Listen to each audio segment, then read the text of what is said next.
Está no ar. GrandeCast, o podcast onde grandes especialistas falam de temas que realmente importam. Informação, análise e conhecimento para você.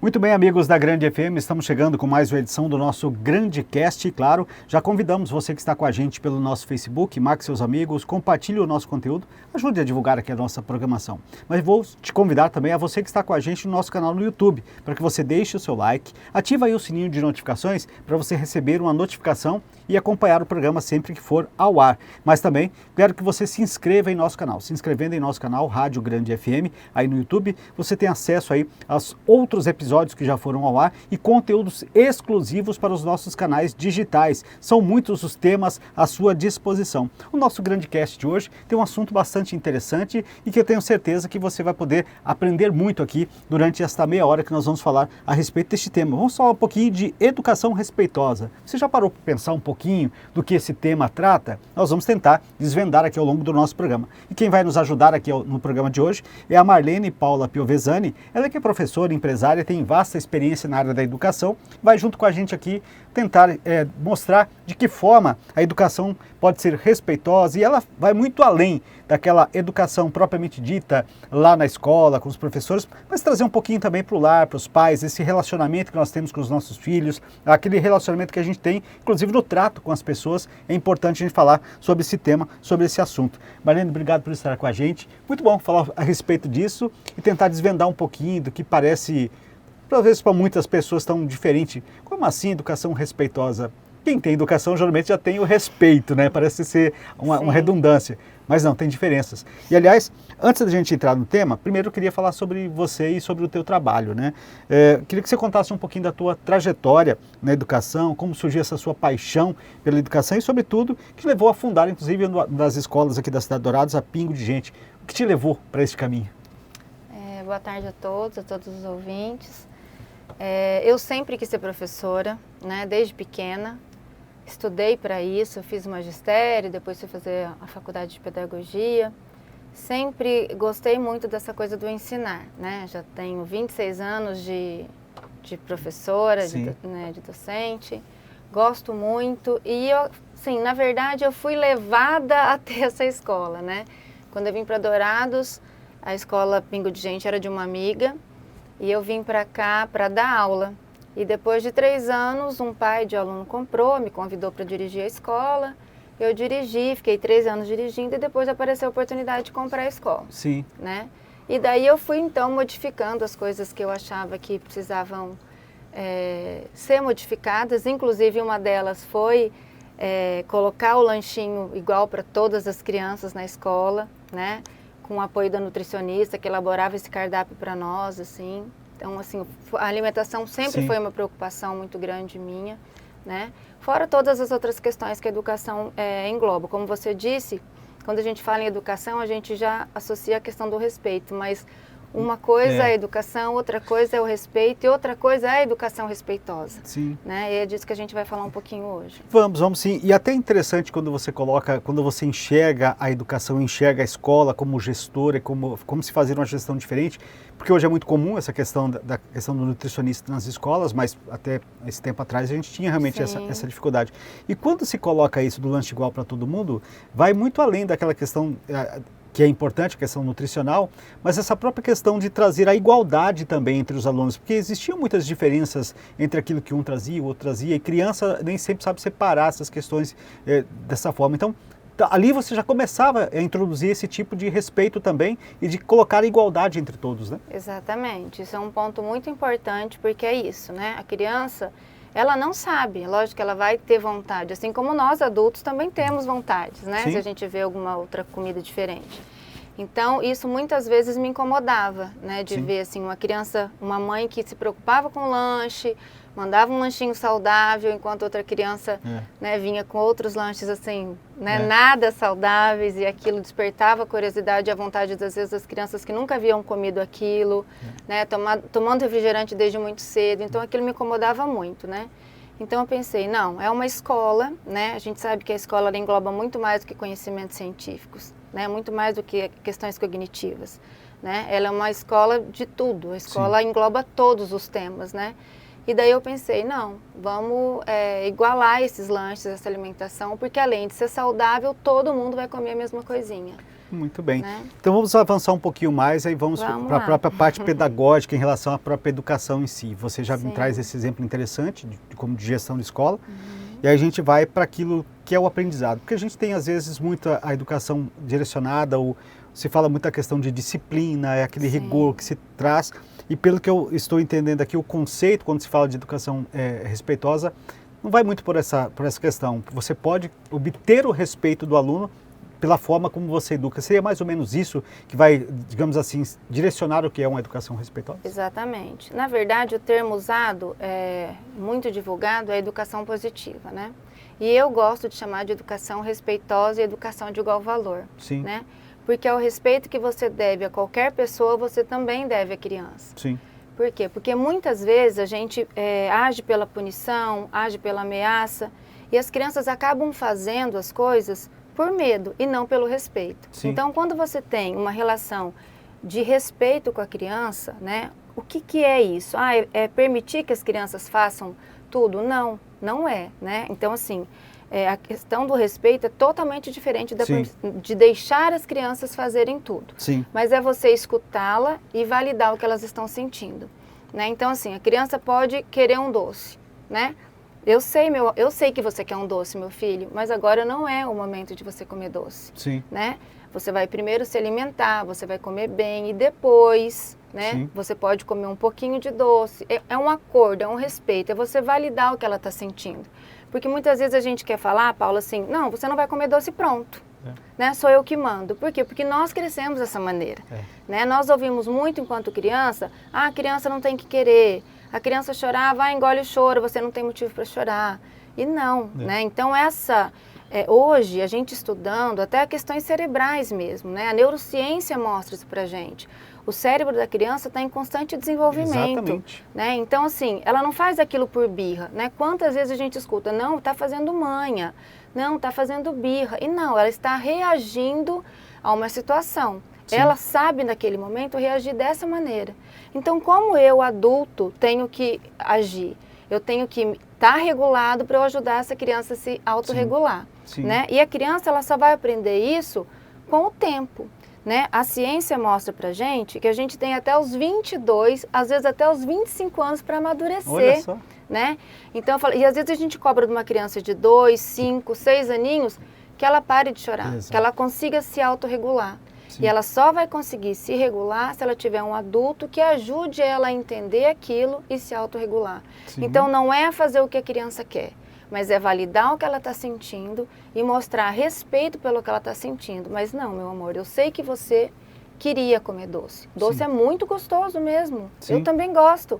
Mas tem dias para comer doce, tem hora certa para comer doce. Sim, né? Perfeito. Mas isso é um desafio, né, Marlene? Porque nós estamos falando exatamente de crianças que estão exatamente em constante evolução, de formação, de personalidade.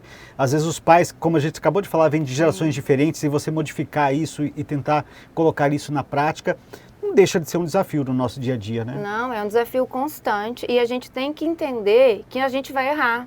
Quem está disposto a quebrar esse ciclo, que é um Sim. ciclo violento, né? Quando a gente pensa assim, em ameaças, em punição, bater a gente já descartou totalmente, Sim. né? Ainda tem quem defenda. A gente escuta muito isso. Eu apanhei e não morri, né? Mas eu costumo dizer assim para as pessoas, olha o tanto de coisa, na verdade nós somos frutos da nossa infância, das experiências, das nossas vivências da infância. Então, quantas coisas nós somos, né, por conta das experiências que nós vivenciamos. Assim, espera, eu não mandei você fazer nada, espera, quando eu mandar você faz. Sim. Né? Aí a gente tem medo de ter uma iniciativa, por exemplo, a gente não sabe por quê. Mas por quê? Porque muitas vezes a gente foi podado, não, você não tem que fazer, você tem que esperar eu te mandar fazer. Sim. Né? Então, assim, é muito difícil pra gente. Sim. E confesso, eu comecei a estudar sobre educação positiva em 2020, na pandemia, né? E confesso que eu tenho muitos momentos, assim, muito difíceis com as minhas filhas. Eu tenho 2 filhas, eu falo que eu queria ter entendido isso, ter aprendido sobre isso antes. Antes, né? porque assim, é uma educação totalmente voltada ao respeito mesmo pela criança. E eu vou te dar exemplos assim, bobos, sabe, Paulo? Por exemplo, eu costumo falar para as meninas, a gente tem mania de achar que a gente tem um poder sobre a criança, a gente trabalha com essa questão de hierarquia, né? De, eu posso mais porque eu sou maior, porque eu sou mais velho, então a gente acaba colocando um poder que a gente não teria essa necessidade. E um exemplo a gente não coloca na boca de um companheiro ou de uma amiga quando ela não quer comer mais, não, você vai comer. Quem mandou você colocar isso no seu prato? E com a criança a gente faz, né? Então, assim, a mesma coisa do choro. Engole esse choro, você não precisa chorar. E se a gente vê um adulto, a gente vai olhar para o adulto e vai falar, o que foi que você está chorando? Você precisa conversar? A frase até que diz, chorar faz bem. Chorar faz bem, chora que alivia, né? Pode desabafar. E as crianças a gente não está disposta a ouvir. A gente não está disposta a dar o colo, a entender, a acolher esse choro. Então a gente fala muito nisso hoje, em acolher esse momento da criança.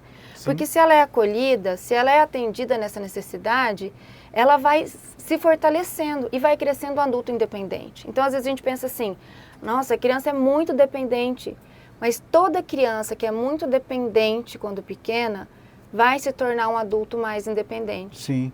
E até dentro disso que você está falando, é preciso que nós, pais e responsáveis, saibamos entender os limites daquilo que é a superproteção também, o que é diferente. Nós precisamos ter exatamente esse controle, essa educação respeitosa, mas também mostrar para os nossos filhos, para as crianças, até onde elas também podem ir em determinados momentos, porque nós estamos dentro de uma sociedade em que ela vai conviver com pessoas que às vezes não veem nessa mesma esteira daquilo que a gente está preparando elas, né? Sim, por isso também é um desafio, né? É uma coisa que a gente está quebrando um ciclo, mas que ainda tem muita gente que vem dessa educação violenta mesmo, né? Porque quando a gente fala em educação por punição, é uma educação violenta.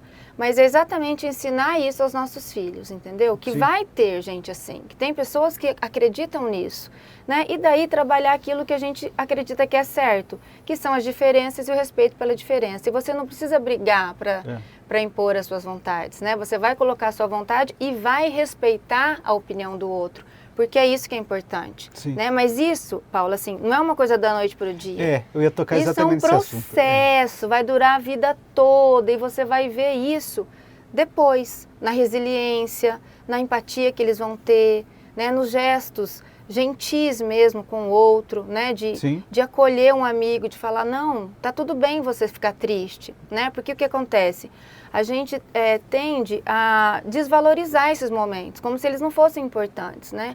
A tristeza, a raiva, elas são inerentes ao ser humano, elas fazem parte de nós. E da relação humana. Da relação humana. O que nos diferencia, né, dos animais? É exatamente esse controle. Sim. Né? E a gente precisa ter, a gente precisa saber que a gente pode controlar isso, mas que algumas vezes a gente vai sentir raiva, a gente vai ficar muito triste e que isso está tudo bem. Sim. Né? E saber, muitas vezes, até nos acolher como pai e mãe, porque a gente vai errar, muitas vezes. Sim. Né? Principalmente a gente que veio, nós que viemos dessa educação tradicional, dessa educação violenta, de ameaça, né? Que foram o que os nossos pais souberam fazer.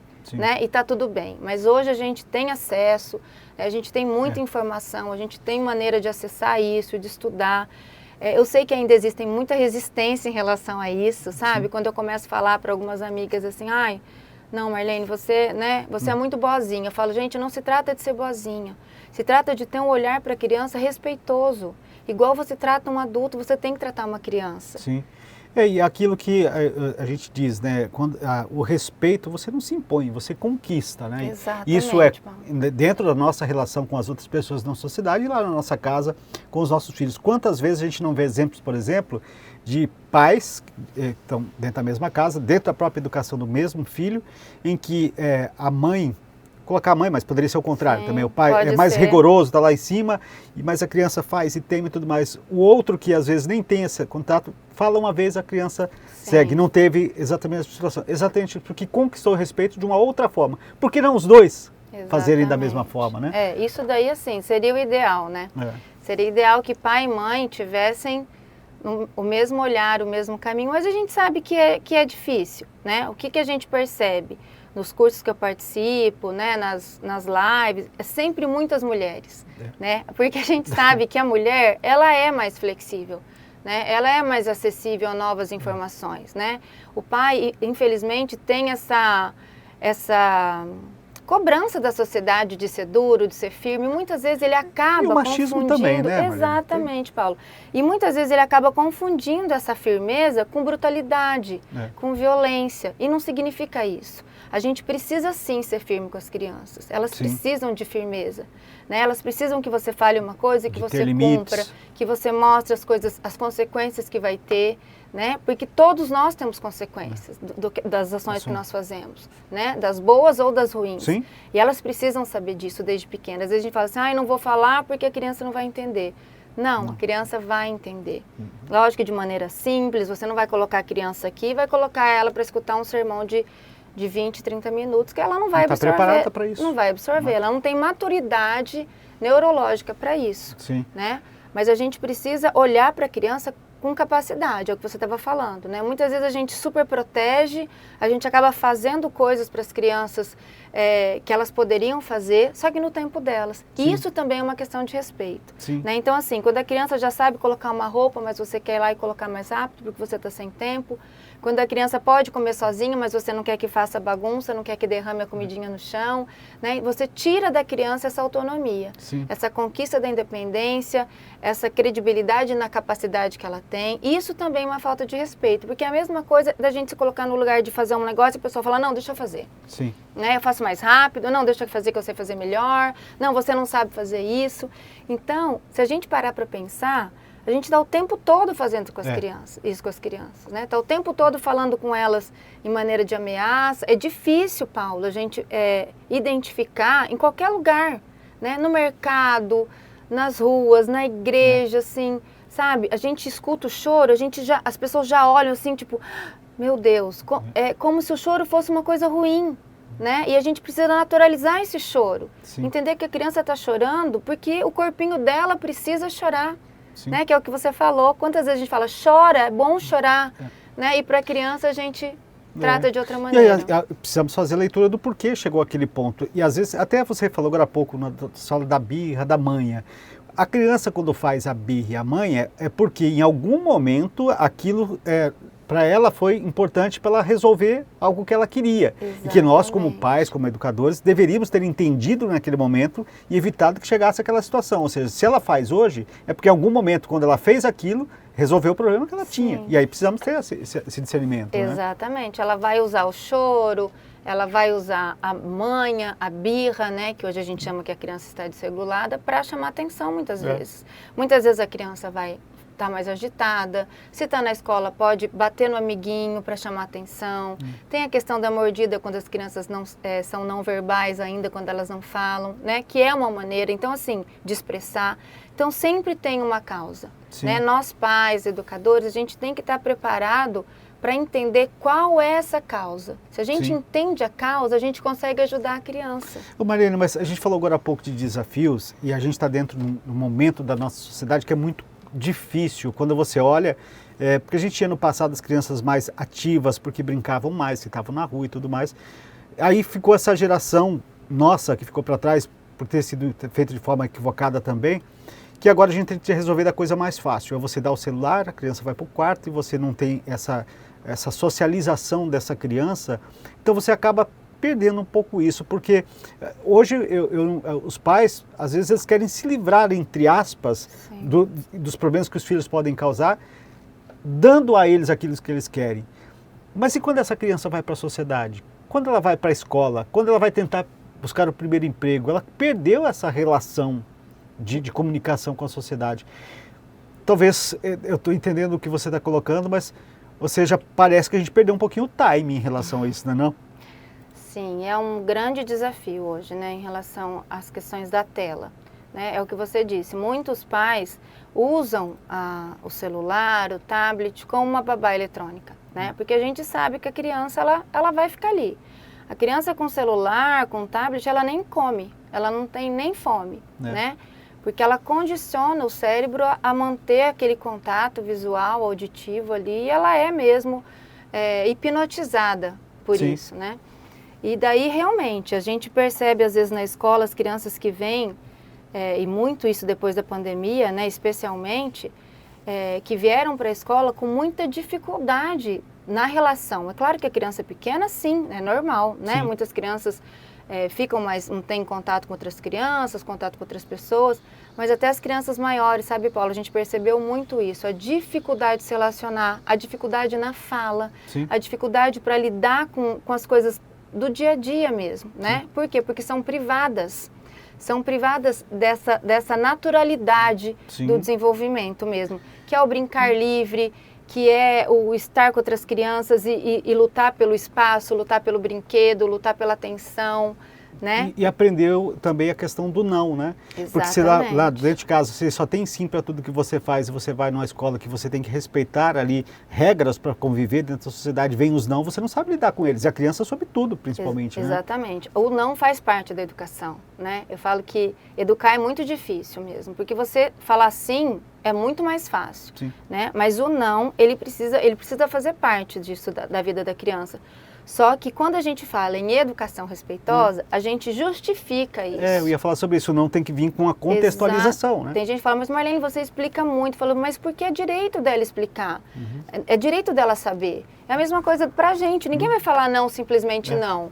Né? Eles vão falar, não, Marlene, não dá por conta disso. É ruim até você receber um não.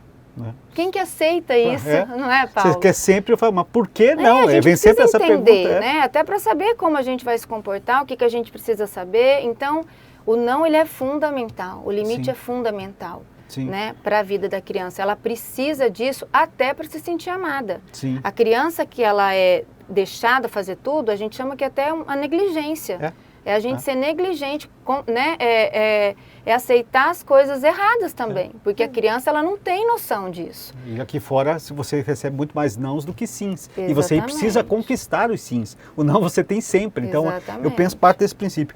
Você como educadora e lá na Escola Pingo de Gente, né, partindo dessa metodologia de ensino, precisa ter esse compartilhamento, né, daquilo que se faz, da educação, que a gente falou bastante aqui, de pais com os filhos, e aí ele vai para a escola. No dia a dia de vocês, como é que é a Escola Pingo de Gente, que vocês têm trabalhado nesse sentido de levar cada vez mais essa educação respeitosa também para o ambiente escolar?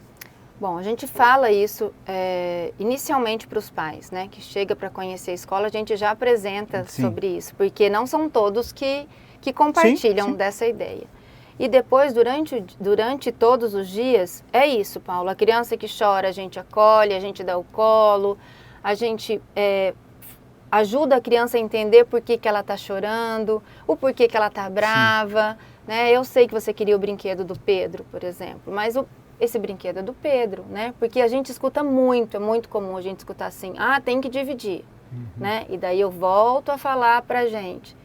Se alguém olhar para você, não, Paulo, você tem que emprestar o seu carro, né? Você tem que... Não é assim. Né? Então, assim, a gente tem que mostrar para as crianças, se você quiser depois, troca de brinquedo, né? A gente tem que mediar a situação. Eles vão brigar, lógico que eles vão brigar, eles vão disputar. Como eu disse, isso é inerente, isso faz parte, né? Isso está em nós, ser humano. Né? Então, a gente acolhe essa criança que chora, a gente valida as emoções, a gente fala, olha, você quer, quando está chorando, por exemplo, você quer um abraço da tia, né? Ou você prefere ficar quietinho aqui? A tia vai estar aqui. A hora que você precisar, eu estou aqui, você pode me chamar. Outra questão muito importante, Paulo, do respeito, é a questão do corpinho. Então, assim, tudo, até para limpar o nariz da criança, a gente pede licença. E a gente fala, né?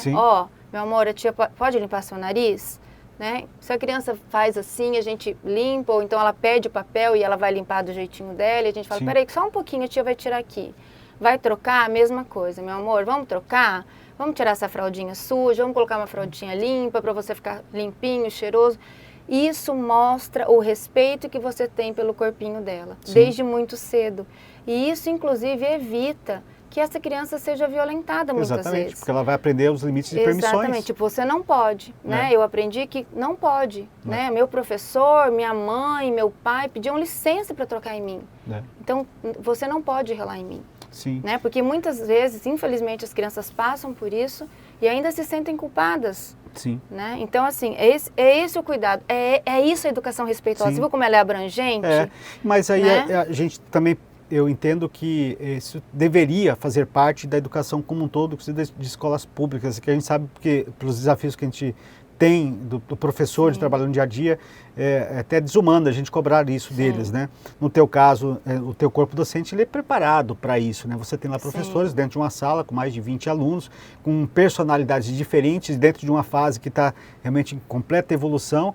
Precisa ter uma formação, precisa estar prontos para se deparar com essas situações, né, no dia a dia. Essa formação infelizmente a gente não tem, né? Na graduação.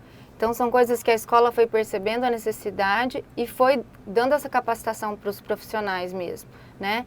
E é uma escola pequena, é uma escola com menos crianças, você falou com 20 crianças, não, a gente não tem nem 20 crianças na sala, né? Então, assim, é muito mais fácil mesmo para o professor de escola pequena atender essas crianças, atender essa necessidade delas, porque é isso, quando eu estou com uma criança, é com aquela criança que eu devo estar, né? Eu tenho que ouvir essa criança, eu tenho que dar voz a essa criança, né? É dessa maneira que ela vai se sentir respeitada. E isso em gestos, assim, diários, né? Então, a partir do momento que a criança entra lá, a gente já fala, nossa, que linda, né? Você veio com uma borboleta no cabelo. Nossa, então assim, a criança se sente vista, se sente valorizada e depois ao longo de todo o dia que ela passa ali, ela está se sentindo respeitada. Porque em todos os momentos elas são respeitadas. Né? Nem no momento da comida ninguém vai forçar essa criança a comer, ninguém vai forçar essa criança a dormir. Então assim, não, você vai dormir porque é a hora do soninho. Não existe isso. A criança tem os seus horários, as necessidades. Aos pouquinhos, eles vão entrando na rotina da escola. Mas você não pode forçar uma criança a dormir. Ou segurar uma criança que esteja com muito sono para não dormir. A gente às vezes passa por isso no dia a dia difícil, né? Exatamente. E isso é uma questão de respeito. As crianças precisam ser respeitadas. E até dentro disso, né, eu gosto muito de falar assim, ninguém dá o que não tem, né? Ou seja, nós estamos preparando essas crianças para no futuro devolverem isso para a sociedade, para a convivência de tudo que ela aprendeu e teve. Nós estamos caminhando para o final aqui do nosso bate-papo, e quando o papo é bom, passa muito rápido. Mas a gente falava sobre isso. Eu queria que você, para quem está nos acompanhando agora, dissesse como é que a gente pode começar isso. Alguém pode falar, poxa, isso é interessante, eu ainda não faço esse tipo de educação, seja em casa, seja na igreja, seja onde eu participe, até na própria escola. Nunca é tarde para começar. Você falou aqui agora há pouco que você se arrepende de não ter visto e aprendido sobre isso antes com as suas filhas, mas para quem está nos ouvindo, de repente está no tempo certo de mudar e começar dessa forma. Na verdade, sempre é tempo, né, Paulo? Sempre é tempo. O respeito, assim, qualquer momento, ele é muito bem-vindo, né? Como que você pode começar? Primeiro, se autoavaliando mesmo, refletindo sobre como você foi criado e o que você de fato acredita. Ou se a gente está só apenas reproduzindo coisas que foram passadas para nós, né? Então, quando você começa a pensar sobre o que você está fazendo com o seu filho, porque o que eu costumo dizer, Paulo, uma coisa muito séria, quando você mostra dentro de casa o respeito pelo seu filho, ele não vai aceitar menos que isso. Então, quando você escuta do seu pai assim, eu estou te batendo porque eu te amo. Como é que você vai linkar uma coisa com outra? Exatamente. Aí, quando o adulto, ele se relaciona e fica num relacionamento abusivo, muitas vezes, né? Ou seja, ele aceitou isso do pai e da mãe, ele teve isso do pai e da mãe, a outra pessoa, é claro que pode fazer isso com você. Se o teu pai e a tua mãe teve essa relação com você, então é isso, é começar a refletir, né, sobre as suas dores, porque todos nós temos as nossas dores, né? Então começar a pensar por que de fato esse choro do meu filho me incomoda tanto, né? Qual que é a minha dificuldade em aceitar o choro dele, né? Em parar um pouquinho e olhar e pegar no colo. Que mal vai fazer eu pegar no colo que dura tão pouco? Dura pouco tempo, né? Daqui a um pouco eles estão grandinhos, eles não querem mais nosso colo. E é importante, e é um exercício diário, porque a gente vai olhar e vai falar, não faz sentido para mim. Daqui a um pouco você vai, se você começar mesmo a olhar para o seu filho com respeito, a colocar pequenas coisas, né? Por exemplo, hoje eu não vou mandar tomar banho, eu vou sugerir. Então eu vou assim, em vez de falar assim, vai tomar banho agora que eu estou mandando. Como que você quer ir tomar banho? Você quer ir pulando ou você quer ir de costa? Você quer ir sozinho ou você quer que a mamãe te leve? Entendeu? Ou que tal você tomar banho pra gente fazer algo depois? Isso, né? exatamente. Oferecer uma recompensa para você fazer algo certo. Exatamente. Você quer tomar um banho para depois? A gente pode ter um tempinho a mais pra gente sentar e pintar, ou a gente montar um quebra-cabeça. Né? Parar, tentar trocar as imposições por por, assim, preposições. Responsabilidades, né? Porque eles são responsáveis. Sim. Com o tempinho eles vão conseguir tomar banho sozinhos, eles precisam saber que eles têm que tomar banho, que eles precisam escovar os dentes, que eles têm que arrumar o quarto, mas em vez de mandar, tá na hora, né? Vamos lá, arruma seu quarto, ó, daqui 10 minutos eu preciso desligar a televisão. Não é chegar lá, não, ó, desliga a televisão agora, acabou. Então, assim, são ações, Paulo, devagarzinho, né? A gente vai fazer, às vezes vai achar que não faz o menor sentido, mas aos pouquinhos a gente vai percebendo que a criança vai entendendo isso. E eu acho muito bonito quando eu vejo as minhas filhas, não entre irmãs, porque entre irmãs, né, não vale. É outra situação. Mas quando elas têm esse respeito, esse olhar empático com as amigas. Eu acho muito bonito elas colocando aquilo que a gente faz dentro de casa com as amigas. Isso mostra que dá certo. É onde você enxerga o resultado do tipo de situação. E a mesma coisa eu vejo na escola. Crianças tão pequenas que às vezes falam assim, tia, eu tô brava. Tia, eu tô chateada. E a gente fala, mas por que você tá chateado? Ah, porque minha mãe não deixou eu ir com o sapato marrom. Sim. Ou não deixou eu vir com a bota. Então, eles aos pouquinhos, eles começam a entender o que tá deixando eles chateados. E a gente fala, tudo bem, meu amor, né? Outro dia você fala para sua mãe que você quer ir com a bota, vamos conversar com a mamãe, vamos ver por que ela não deixou, né? Às vezes tem um motivo, né? Então é isso, essa relação, não tem uma dica, na verdade é isso, é a gente tentar olhar para o que faz mal, o que fez mal pra gente. Talvez a dica melhor seja a conscientização. Conscientizar, olhar pra gente e tentar colocar isso na cabeça, assim, que eu não quero reproduzir uma coisa que não foi bom para mim enquanto criança. Perfeito. Né? Eu acho que é nessa linha mesmo. Aliás, que papo sensacional, Marlene. Quero te agradecer por estar aqui conosco e deixar em aberto de outras oportunidades você estar aqui com a gente para falar de assunto tão importante. Compartilho do teu pensamento, da tua ideia dessa forma sensacional. Eu acho que se a gente tivesse isso de maneira mais ampla para todo mundo, talvez nós estivéssemos em uma sociedade muito diferente daquilo que a gente está vendo. Mas obrigado por participar aqui do nosso programa. Eu que agradeço. Obrigada. Muito bem, se você esteve com a gente aí no nosso canal no Facebook, marque seus amigos, compartilhe o nosso conteúdo, assunto bastante interessante, né? Vamos compartilhar para mais gente que possa ter acesso a essas informações. Estava aí com a gente no YouTube, é importante você deixar o seu like, ativar o sininho de notificações e se inscrever no nosso canal. Fica por aqui o nosso grande cast, até o nosso próximo episódio. Grandes entrevistas, grandes temas, grandes transformações, tudo isso num clique. Aqui no Grande Cast, onde as vozes dos especialistas chegam até você.